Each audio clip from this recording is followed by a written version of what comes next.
Thank you so much, Jessica. That was a nice variation on special music. I appreciated that. A couple weeks ago, maybe 3 weeks ago, 4 weeks ago, just before Christmas, Pastor gave me a call, and he was needing a favor of me. Normally, you guys are probably quite familiar with Pastor's schedule here. The first Sabbath of the month is like 100% Wilson Sabbath.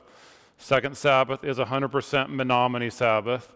And the third and the fourth Sabbath, Pastor goes between one and the other, and that's why his sermons on those two Sabbaths end at about 1/4 till, so he can zoom down there and repeat the whole process down there without them having to wait.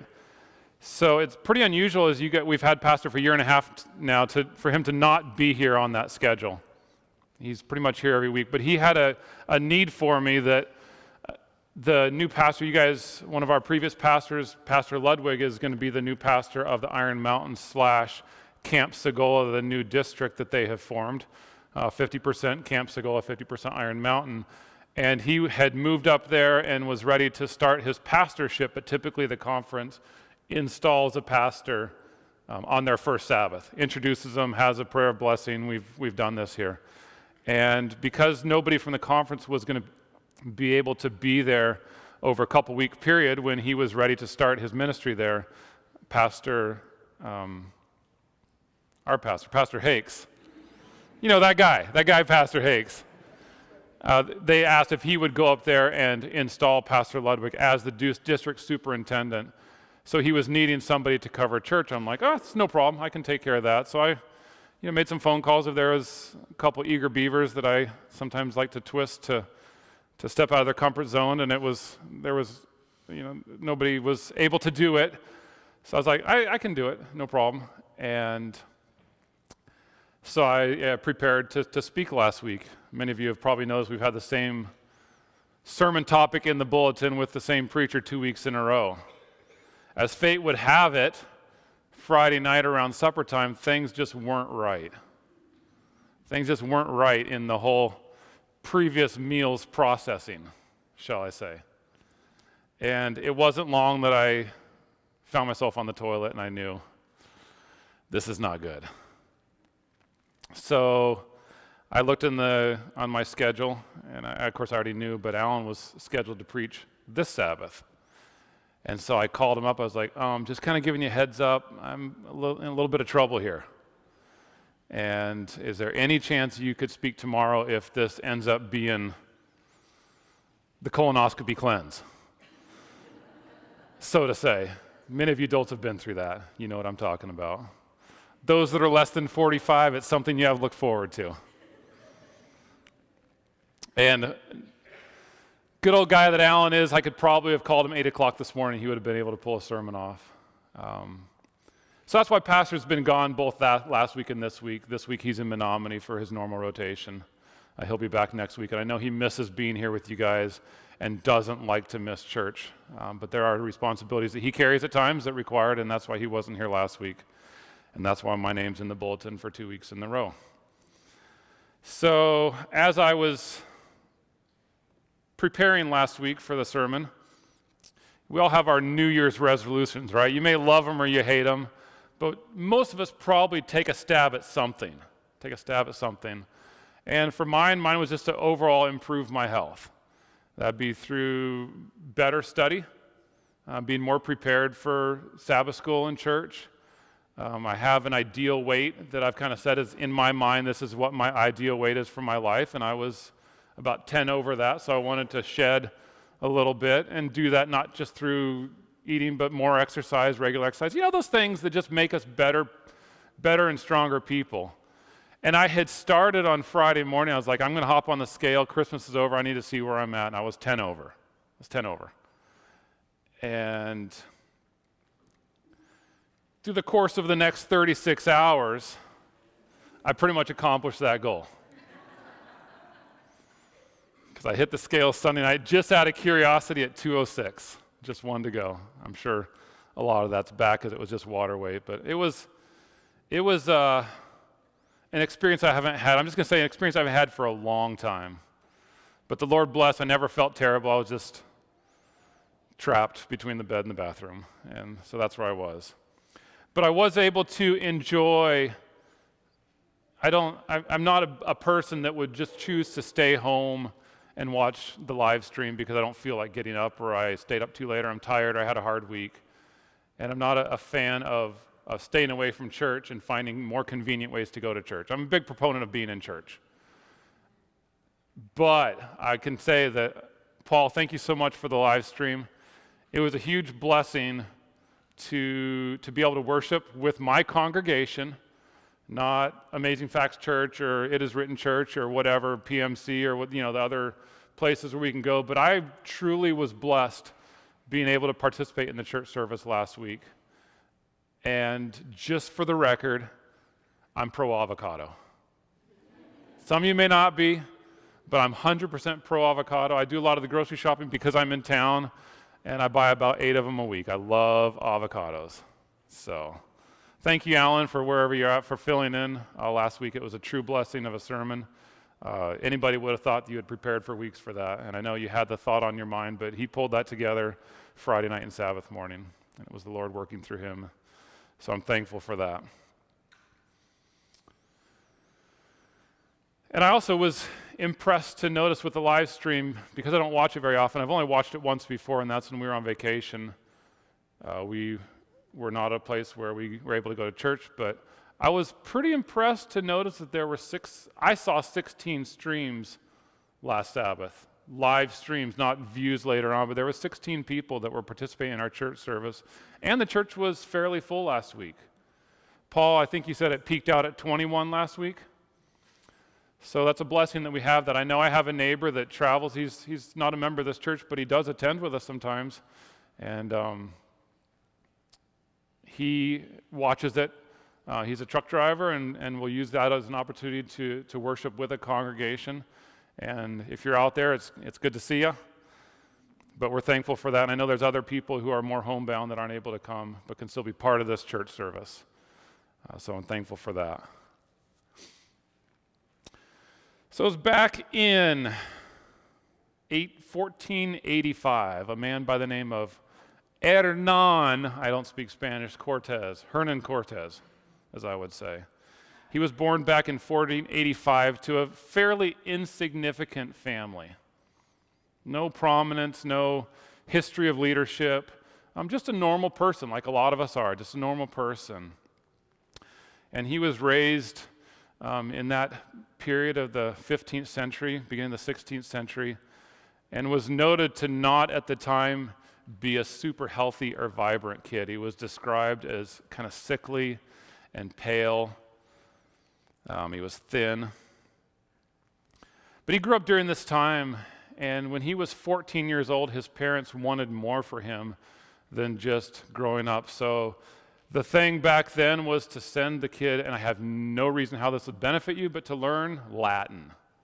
So he was shipped off at the age of 14 to go learn Latin. How many people in here, kids-wise, are around 14? Raise your hand.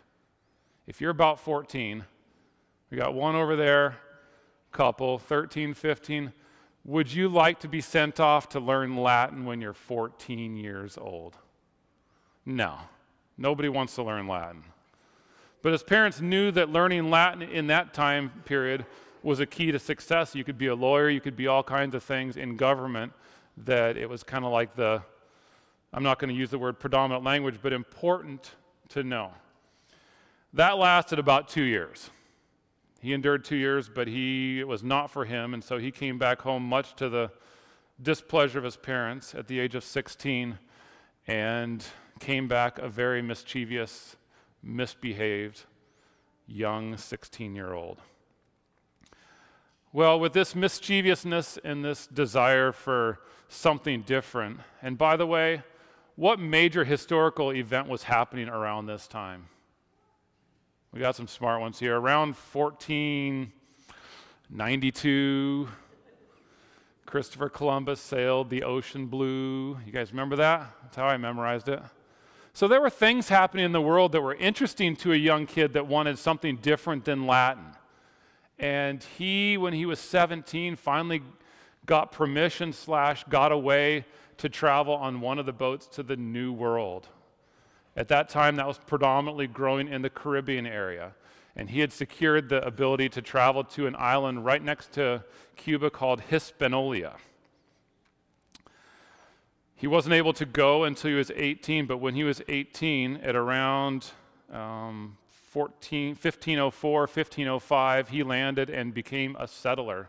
This is only less than 15 years after Christopher Columbus had even discovered America. They were already settling, there were already towns and communities, and they were already establishing trade and some of the unfortunate things that went with the conquering of a new land, stealing the gold and the riches and bringing them back. But this is the adventure that he was after. And so over the next 15 years, he lived on this island and eventually gained some elected positions, such as the notary of several different towns, and worked himself up to become the mayor, which was second in command or second in power of the capital of Cuba, what is now Cuba. Well, with this adventure that many people of this time had and this desire to go conquer new lands, obviously the Caribbean, these small little islands are easy to conquer, right? Because you only have 1,000 indigenous people maybe on this island, so that's easy for a couple ships to come over and take over and just own it. But there was the mainland of what is now the United States, and there was Mexico, and they had been unable to conquer the Aztecs in Mexico, so he was chosen to lead an expedition to Mexico to try to overtake it. For whatever reason, him and the governor, highest in command, got in a disagreement, and the governor took his leadership position away for this expedition.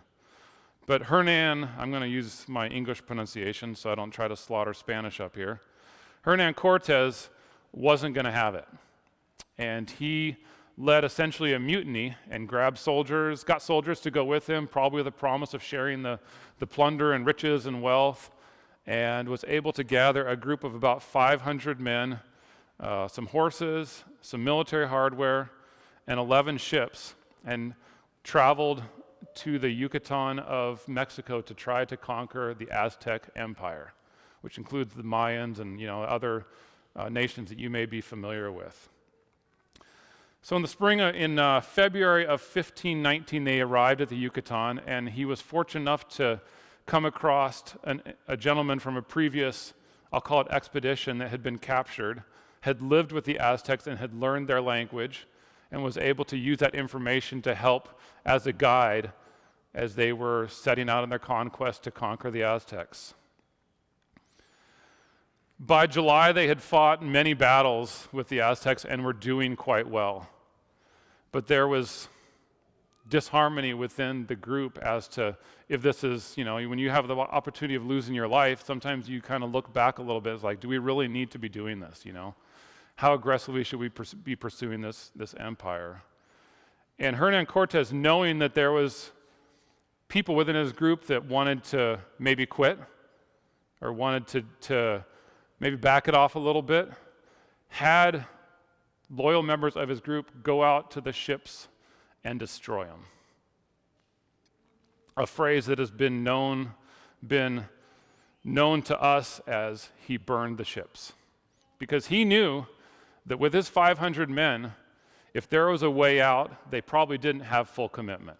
They didn't have full commitment with everybody. If there was a battle that went really bad, they could splinter, and some of the guys could go hop in their ships and sail themselves back to Cuba. And so he destroyed all of the ships so that their only possibility was to push forward in their conquest. And by November of that year, they were the first expedition to take the capital of the Aztec Empire. And they, unfortunately, conquered what is now Mexico to this day.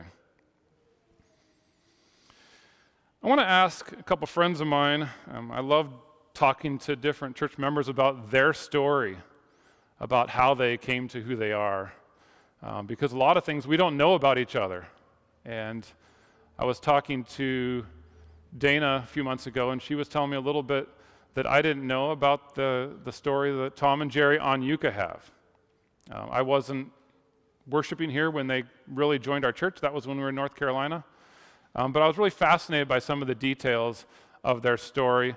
And so I'm going to ask them to come up, and for a majority of our sermon today, we're going to learn some more about Tom and Jerry on Yucca. And the first thing I thought about when I knew that there was a couple here called Tom and Jerry, you guys can come sit up here. Tom and Jerry was, unfortunately, I thought about the cartoon characters, Tom and Jerry, that were maybe a little more prominent when I was young. You guys sit there? But they're way, way, way more than cartoon characters, and for that I'm very thankful. Sometimes. We'll make sure these guys are on. They should be on. They'll get them on. So we're just going to talk a little bit, learn. Some of you guys may know Tom and Jerry like really good, and some of you may know Tom and Jerry as Tom's the guy that stands up front and talks about Sally in the shopping cart, or Susie, and other fun stories up front. But I'm going to just open up to you guys. I'll kind of guide you through this a little bit. Jerry, I'll start off with you. In just a couple minutes, tell me about your childhood, like where you grew up, church attendance, family structure, and getting up to about your college age. Just a short little history. Okay, so I was actually born in Lincoln, Nebraska, and my parents got a divorce when I was only 4 years old. And so that precipitated a move to Iowa, where my grandparents, and actually my dad's, both sets of grandparents were. My mom, of course, had to figure out life as a single mom, and so she had to find a job and do all that stuff. And she actually applied for an apartment in a low-income housing project that was not even built yet. So that left us somewhat a little bit homeless. And so we didn't, my mom, because my sister was in school, she took my sister and they moved in with my grandparents, but there wasn't a place for myself and my twin sister because there wasn't room. And so we were shipped off to live with an auntie. So anyway, the apartment came available. I grew up with my sisters and my mom in this low-income housing project, which was, back then, it was a really nice place. It was brand new, and there were lots of kids, lots and lots of kids. Well, I didn't grow up in a religious home at all. Both parents were Lutheran, but they never took us to church. I didn't know anything about religion at all. But one interesting thing was in that low-income housing project, every Sunday, there would be does anybody remember back in the 70s, Billy Sunday, the group? Billy Sunday would come in a bus, and can you imagine back in just some strangers coming and picking up your kids, taking them on a bus, some other location that the parents didn't even know. They were like, oh, bye, have a good time.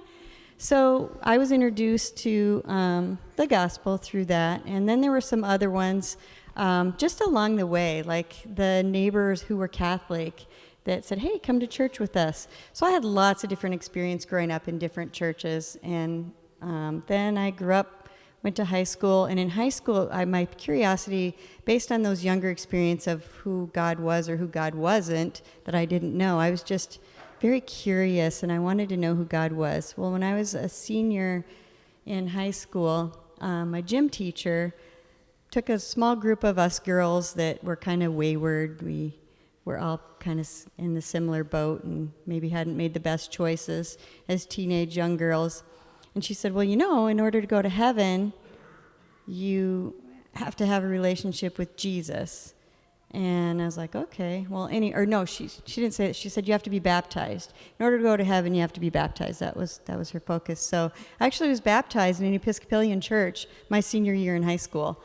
And then I went off to college, and then there was just more people in different religions that I had experience with that shared the gospel with me. And I just kept learning and growing and experiencing different things until I went to college. And then I went to grad school. And in grad school, it just so happened that I met a Seventh-day Adventist girl that was in my class, and I started studying with her and her mom. So that was the beginning of my journey with understanding who Jesus was in understanding prophecy and going down an Adventist path. Perfect. So that takes you to grad school. That takes me to grad school. Which was where? That was in University of Nebraska at Omaha, in Omaha, Nebraska. Okay. And what were you studying? I was studying, getting my master's degree in speech and language pathology. Perfect. All right, Tom, tell us about your lower years, your upbringing up to this same age, till you were in grad school. Okay, well, I grew up in a family, my parents were Adventists. We grew up in central northern Ontario, and there was a period of time where my parents came from Finland. I was born in Canada, and then we moved to Finland, and I started attending school in Finland, and it was an Adventist elementary school, and they had kind of like Wilson here. They'd have elementary school, and then they had a few years into later years. We were there for a year, and then we moved back Back to Canada. and I attended Adventist education throughout the whole time, from elementary school all the way through academy, and then I went off to Lincoln, Nebraska, to Union College. And there wasn't really anything eventful other than I think the point I want to make is I grew up being a Seventh-day Adventist. Okay, so this takes you up to, you went to Union at Lincoln, correct? Yeah. So after you grew up in Canada, you went to Union College and you studied what? I was just studying biology, and during that time I was like, hey, what do I want to do? And one of the faculty teachers says, hey, you ever thought of dentistry? And it was my junior year in college. And I thought, yeah, I think that seems like it'd be a pretty decent career. I could do that. And so I applied to Loma Linda, and during that time, it was my junior year, I applied to Loma Linda, and I got accepted there after my third year in college. And typically you go 4 years, and then you go on into whether medical school or dental school, whatever, into advanced professional. And the cost was quite high, and I thought, well, it was like $25,000 for the year back then. And I thought, well, in Lincoln, they have a dental school there. I could go there. So I checked out there. It was under $5,000 a year. And I thought, well, that's a big savings. And being from Canada, I didn't have access to the student loans and grants like most would have. So that was very appealing in my eyes. It's like, oh, yeah, I could just save a boatload of money. And I thought, well, I know it's not an Adventist school. And besides, I'm an adult now. It's like, I've been an Adventist all my life. It's like, well, I can just go to a public school, and I would save a lot of money. And that's kind of where I was at that point. And then dental school was going to be in where? Dental school was actually in Lincoln, Nebraska. It was actually part of University of Nebraska Medical Center, Omaha, but the dental school campus was actually in Lincoln, Nebraska. So the same university system that Jerry was going to. Correct. Okay. So tell me about then you attending church growing up, attending church through Union College. Tell me about your religious experience through dental school. Well, that was a time when you would say I was in a state of being a backslidden Seventh-day Adventist. And I do recall thinking about it when I was going to Union College and considering going to dental school. I even thought, well, that's a public school. I'd always been brought up and also believing and understanding that Christian education is important.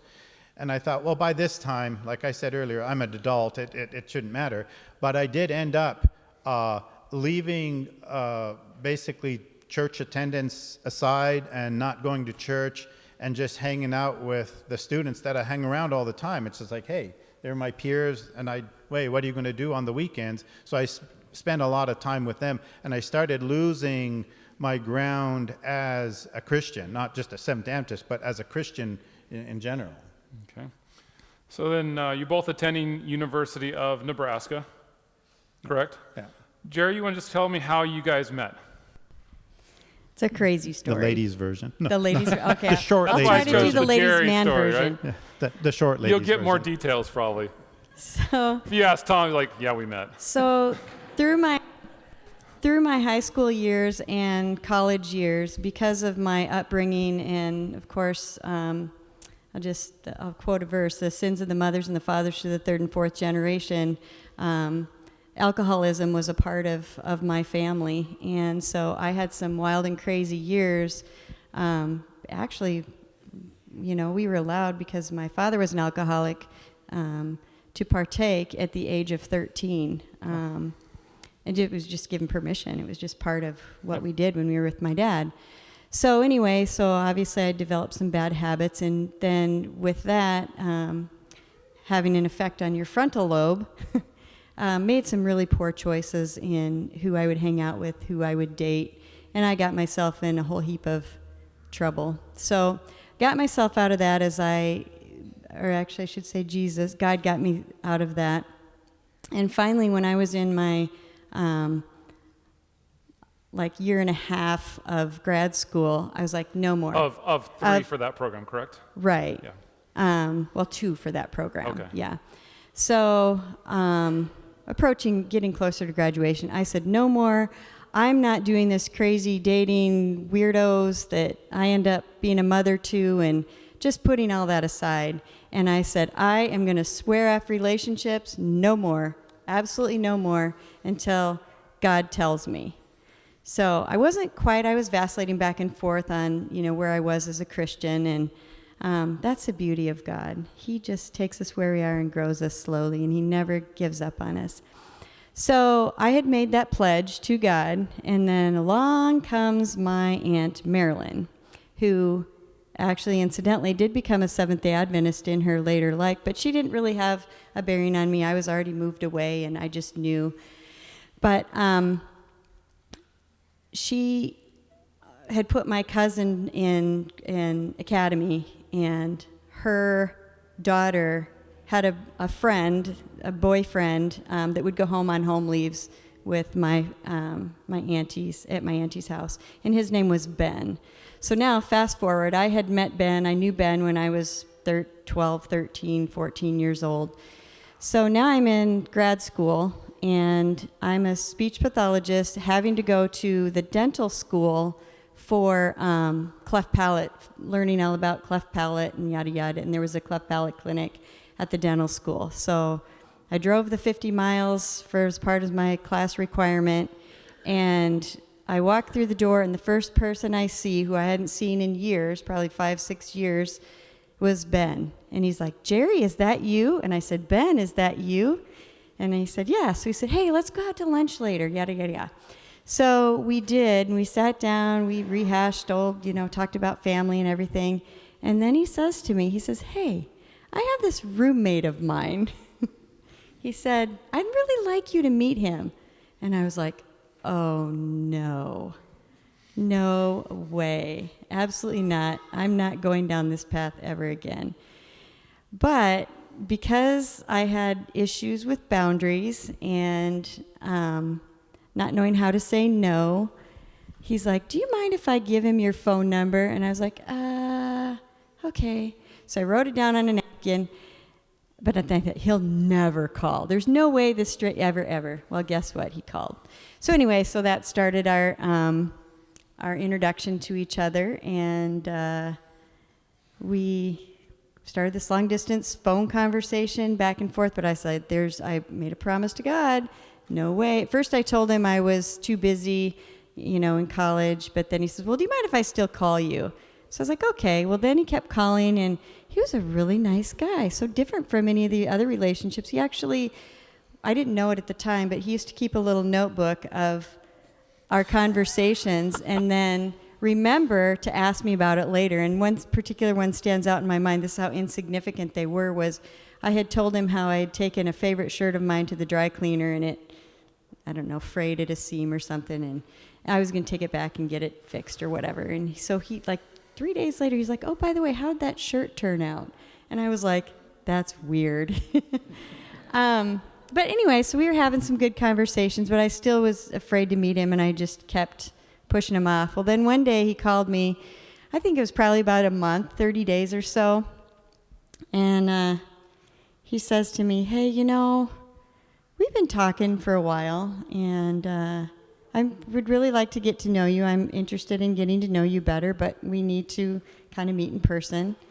He said, I just want to let you know that that it was like, I have a date with somebody, or I've planned a date with somebody else. And I was like, oh no. That's a great pickup line. Yeah, I've got competition. So you did go on that date, didn't you? Yeah. He did go on that date. But I still wanted to keep the door open. So I was like, oh yeah, we'll meet. So I gave him my address. Back then, there were no cell phones. There were no GPSs. There were no nothing. There was the landline that our phone bill was huge. So we decided to meet. And lo and behold, I gave him the address because he was supposed to come the following weekend. And our first get-together was in a group setting, and that's why I was okay with it. Because he invited me to a picnic, and it was for the dental school, and it was actually a jet ski, water ski, lake picnic, and Ben Wooten, his roommate, was going to be there, and I was like, oh, that's comfortable. So anyway, he showed up actually the week before, because he couldn't wait. Good so guy. He showed up uninvited, unbeknownst to me, and that was quite a surprise. But anyway, so we did go on our date the following week. All right, and then, I talked to Tom, and you guys started dating, obviously. Yeah. And through their dating story, something I thought was very interesting. Tom, as he's told you before, was not attending church during this time of his life through a dental school. Jerry had some Christian exposure in her life, but she was not attending, nor was she a Seventh-day Adventist. What does they dated, and obviously they got married, so we don't need to, there's no secret in there. But what does every Adventist kid that marries a non-Adventist kid, what does we typically have to do? We have to get the other one baptized, right? So they did their short studies or whatever, because Tom wanted to get married in an Adventist church. He still had that connection that wanted to be married in an Adventist church. And they were married towards the end of your senior year, right? Or at the end of your senior year? Yeah, at the end. And then they moved, right after dental school, Tom took over / bought a practice in Kansas. Tell me what event happened those first couple weeks that you think may have had an impact on your life. Yeah.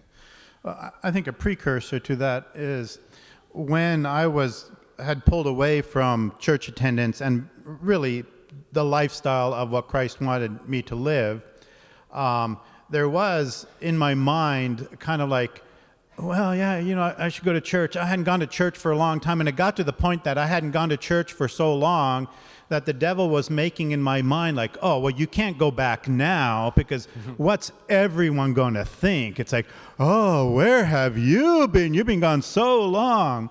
And as that thought process and many negative thoughts like that were going in my mind to keep me away from church, Jerry's aunt happened to be living in Lincoln, Nebraska at this point. There's a connection from way back, but here's the same aunt that I had been attending church before I started when I went to dental school and didn't go to church anymore, but that's where I was going to church. I ran into her and her husband in the mall. I was just there I was just by myself there getting something, and they saw me, and it was very important because they just greeted me and said, hey, hi, how are you doing?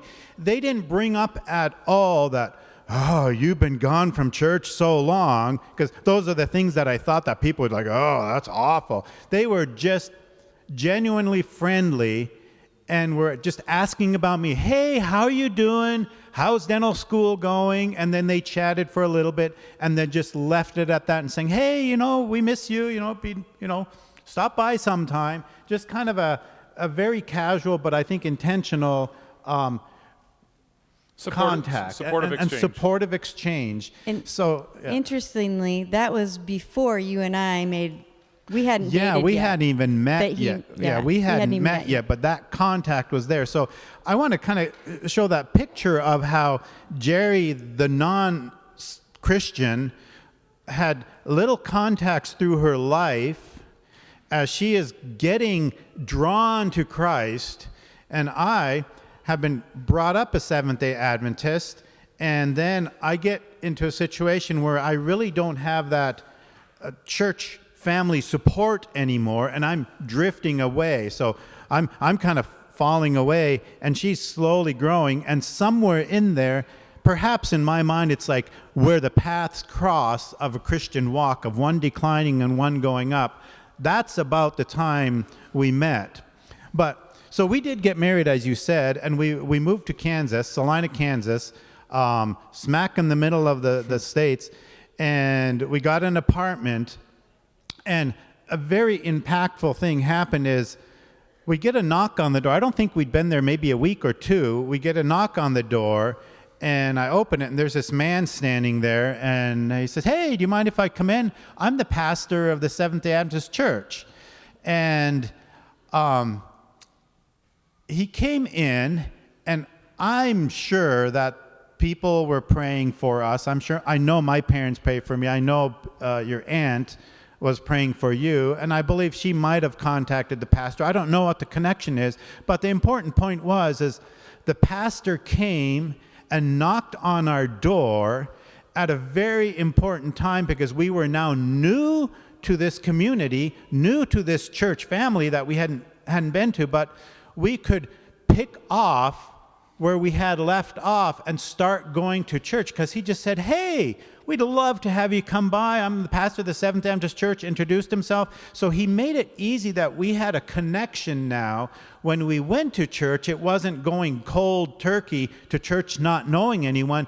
We could go there, and there was a face that we knew. And all our past, whatever it was, wasn't brought there. We could start afresh, attending as a new married couple, start our journey together. Can I just add one thing that's funny about that experience with church? So it is a small church in Salina, Kansas, and you know how it is when there aren't very many members. And so within just weeks, months, I don't know how long, they asked me to be Sabbath school teacher for like the kindergarten class. Here's me who knows absolutely nothing. I don't know the story of Jonah and the whale. I know absolutely nothing. I'm like, no way, how can I do this? And somebody said, well, here's some books you can read, and you can just read these stories. So somebody showed me the My Bible Friends, the Arthur Maxwell series. So that's where I got my knowledge of all the stories that I missed out on as a child.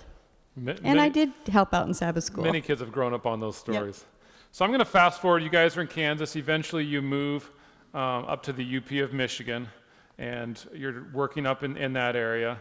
But there was a change in your life again. You know, sometimes we can look at our lives and find certain events, if you look back, that completely changed the direction of your life. Certain things, like one of them, as I was talking to Tom, this pastor just showing up at their house. They were not planning to attend church. They hadn't been, but that personal invitation that was made to them as they're new in the community, and somebody having the forethought to call the pastor and say, "Hey, there's this new couple here. It'd be very healthy for them to get a personal invite." What happened once you're up in Marquette? Of course, you moved up to the Marquette-Negaunee area to work as a dentist. Is that correct? Correct. And then we know that you have done some years of your career in the service to the Lord as well. Tell me about how, and it's 12 o'clock, but our transition into that phase of your life.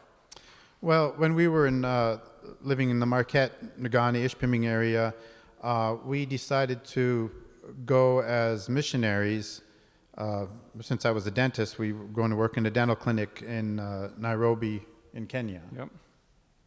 And I'm not sure what direction you want me to go. Just moving into the ministry, because eventually many people here know that that he did serve as a pastor for a little bit as well. So how did we get to that from somebody knocking at your door in Kansas? Well, you know, all along, even before I started attending academy in elementary school, my dad always said, I think you should be a pastor. So there's been this lifelong journey of, Lord, how do you want to use me? And I don't know if it was going to dental school was like, I'm going to do this, and then I don't have to be a pastor, this Jonah story. And, you know, it's been kind of a winding road, and the Lord continues to work in my life and in our life, working out areas in our life that we have to surrender fully. And I'm grateful that the Lord can use us even when we're a little bit resistant. Amen. So I think going to Africa was kind of a way to placate the thought in my mind. It's like, oh, okay, well, if I'm a missionary, I won't have to really be full committed into the Lord's work. Because you're doing dental Yeah, work. yeah, I'm a missionary.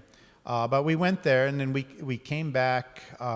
But so many moves that we've done, it's like, these guys are nomads. I've changed physical addresses 21 times in the this will be our 35th year? 34th or 35th. Yeah, something like that. But we did go there, and then we came back to the Upper Peninsula again. And during that time, we went to, I think the pastor of the Marquette Church mentioned the College of Evangelism. So I thought, oh, let's go there. And I believe the Lord was leading us to go there. And this was in South Dakota. And we went to the College of Evangelism. And shortly after returning from that, we were called into Michigan Conference. They called if we would like to serve as a pastor. But one of the things I think is important to note here is Jerry wasn't sure about this. I was like, I was sure. Now, is it really, indeed, God was really calling us to do it this way? But I was sure he was, but Jerry wasn't. And I think there's a little disconnect there, because when God calls, I believe God calls as a family. And Jerry was willing to go along with it, but she wasn't certain yet. She had to be convinced. Now, I think it was coming back from Black Hills with our home. So what did you said something to God, you had a prayer. Yeah, so one of the fears that I've always had, that I've struggled with, and probably just based on, my experience in childhood and not knowing the financial security that, my mom tried to have for us and everything, but was how are we going to do this, money-wise. And anyway, so we had this house, and so I prayed 2 prayers to the Lord. We had a house, and we also had all of Tom's, plus mine, our student loan debt, which is a huge ball and chain around your ankle forever and ever. So I just, put a fleece out, and I said, Lord, if you, I'm not sure about this whole ministry thing. If you really, really want us to go into ministry, then I need to know. So here's the deal. I need our house. I need, I need our house to be paid off, like no debt at all. Our house needs to be paid off, and we need to have all of our student loans debt-free, and we also need to have 2 newer vehicles because our vehicles were not in a good shape. And I knew we'd put miles on, so I prayed those 3 things. That day, that afternoon, I got a call from this lady that said, hey, yeah, do you remember me? We looked at your house 9 months ago or whatever, and we wanted to buy your house, but we couldn't because my husband lost his job. Are you still interested in selling your house? That was that afternoon. Then the next prayer was, after we sold the house, that debt for the house, we had equity in it, paid off all of our student loans, and then we were able to get the 2 new vehicles. So you threw that fleece out there, and within 24 hours of getting back, or in a 24-hour period, it was all taken care of. Well, not all of it. The first part was... The answer came within a couple hours after the prayer. Yeah. And you even said, wait, now, what was it that I actually asked for? Yeah, then I started doubting whether or not that was really my prayer, because it was unbelievable to me. Perfect. So you guys then served as the pastor of the Houghton, Greenland, Lance district, is that correct? And then moved downstate and served as pastor of the district down there in... Correct. In where? In a Coldwater area. Coldwater, where Burlington I believe area. where Sarah comes from. Yeah. And so from that time on, you kind of went back and forth, did some dental work, worked I think at Kettering for a little bit, spent some time in Guam. You still kind of moved around a little bit. At what point in your life, sometimes we have transition because we're still kind of unsettled with the direction God has for us, right? So at what point in your life do you feel like you were completely settled in God's plan for you and what he had intended for you? Never. Still not. I think when people look at their life and they consider their life and they hear stories of people like conversion stories, and they, I was this, in the ditch drunk, and then I went to evangelistic meeting, and from then on, I was that was my conversion. I mean, some are very dramatic conversions, and then I think, by and large, many conversions are the slow progress.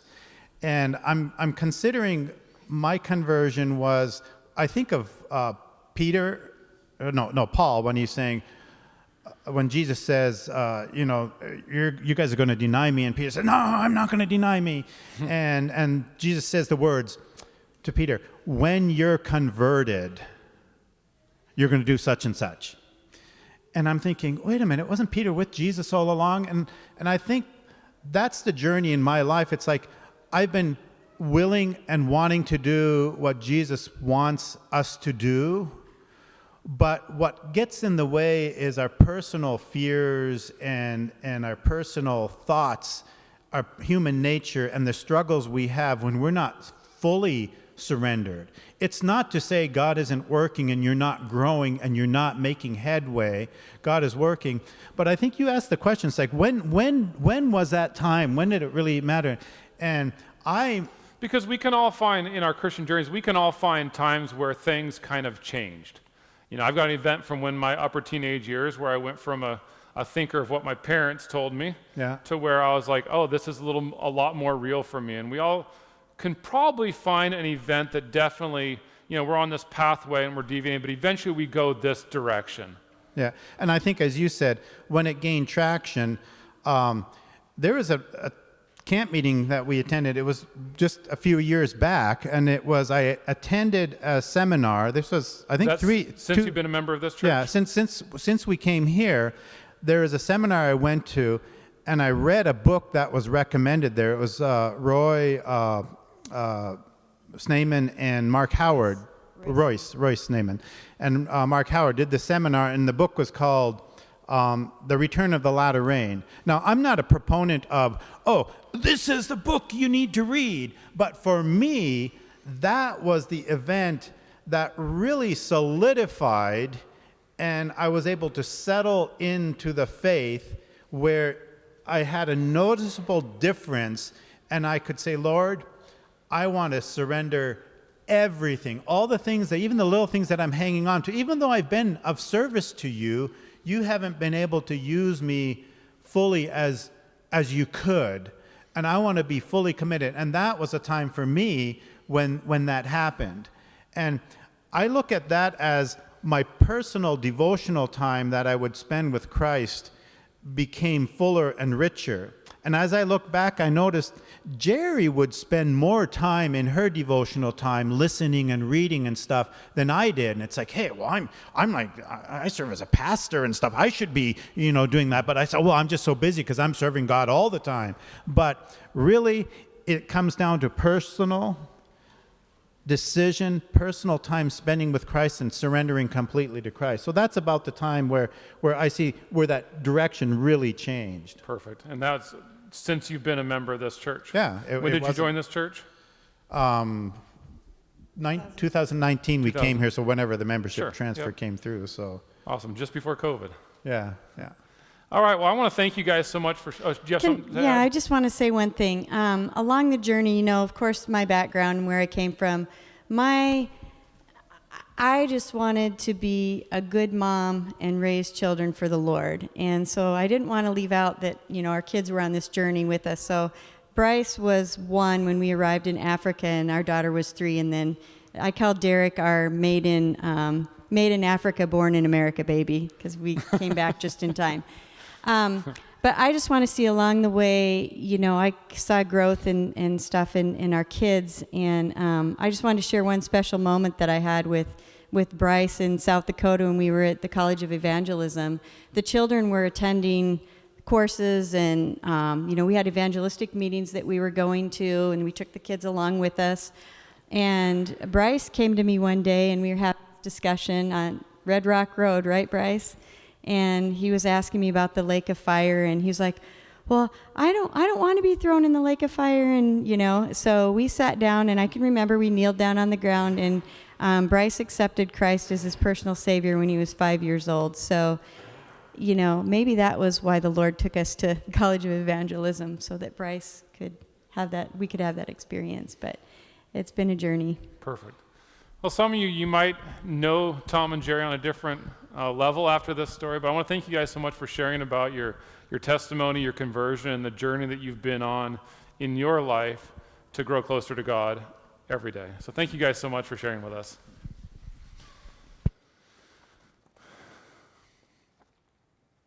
So going back, your foot's asleep? You want to stay up here? I know somebody who broke their ankle trying to walk on a foot that was asleep. Yeah, don't do it. Don't do it.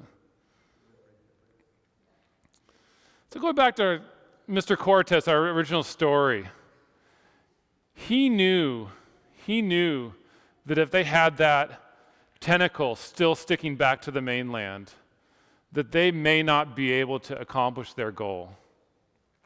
In our lives, there's times when we kind of make a commitment to do something different. We may decide that we need, I'll go outside the church, that I want to be better at work, that I tend to roll in at 7:01 or 7:02 instead of 7 o'clock, but I still kind of want to just still set the alarm at 6 o'clock and rush out the door fast. We may have relationships with family members that are strained, but we don't really, it's kind of like, it's not really my fault. If they were different, we could get along. But as long as we leave that safety net to what our life has been before, as long as we have this temporary bridge that brings us back to some habits in our life, it's very difficult to move on from those habits. And by the way, are there any stories in the Bible very similar to Hernan Cortez's story? Anybody can think of in the Bible a very, very similar story? How about the prophet Elisha? You guys remember the story when the prophet Elisha was called? That's found in 1 Kings 19, and I'll read that to you. Very interesting, by the way. 1 Kings 19, and this is the section is entitled, Elisha Follows Elijah. So he departed from there and found Elisha, the son of Shaphat, who was plowing with 12 yoke of oxen before him, and he was with him, and threw his mantle on him. It's on Elisha. And he left the oxen and ran after Elijah and said, "Please let me kiss my father and my mother, and then I will follow you." And he said to him, "Go back, for what have I done to you?" So Elisha turned back from him and took a yoke of oxen and slaughtered them and boiled their flesh using the oxen's equipment and gave it to the people, and they ate. Then he arose and followed Elijah and became his servant. So just like Elisha made that clean break, his profession, he was a farmer, he used his oxen to survive and to live. He got rid of what his life had been so that he could 100% be with Elijah and work for the Lord. And so I have a question for you today and a challenge for you, that if you struggle with indulgent eating, burn the ship. If you struggle with media addictions, with social media, watching TV every night, your TV's always on, you're always being fed with things of the world, burn the ship. Burn the ship. If you shy away from giving of your time to the community, to community service projects, because you want to do your own thing or you have your own projects, and you don't want to give any time to other things because you're just too busy, burn that ship. If you have a hard time considering what someone else may offer in their opinions because you have the right way, because, hey, I've been there before, I know how this works out, I've got this, burn that ship. If you routinely come to Sabbath school and church unprepared, which may mean that Sabbath school lesson quarterly hasn't even been cracked open during the week, how are you going to learn? Burn that ship. If the UPS guy is making regular trips to your house and Amazon loves you, but the offering plate doesn't get that much, burn the ship. If you're anxious about things, if you're anxious about events in your life, either raising your kids or your job or how you're going to handle the situation or the roof that needs to go on your house, and that anxiety keeps you from being who God intended for you to be, once again, burn the ship. And if your radio and TV time and your time being entertained is more than the time that your TV and radio is on things that God would provide for you, I ask you once again, burn the ship. Let's pray. Lord, I thank you so much for the stories that you provided for us, and especially the example that Elisha gave us, where he completely got rid of his lifeline to the past. The past may not have been necessarily bad, but it wasn't what he was being called to do in the future. And I pray, Lord, that you will help us as a congregation to identify those each unique things in our lives that may be holding us back. We all have them, no matter where we're at. And Lord, I pray that we will find those things and we will be convicted to let go of them so that we can achieve the things that you've laid out in front of us and that you've given us the abilities and the means to do. In your name we pray, Lord. Amen.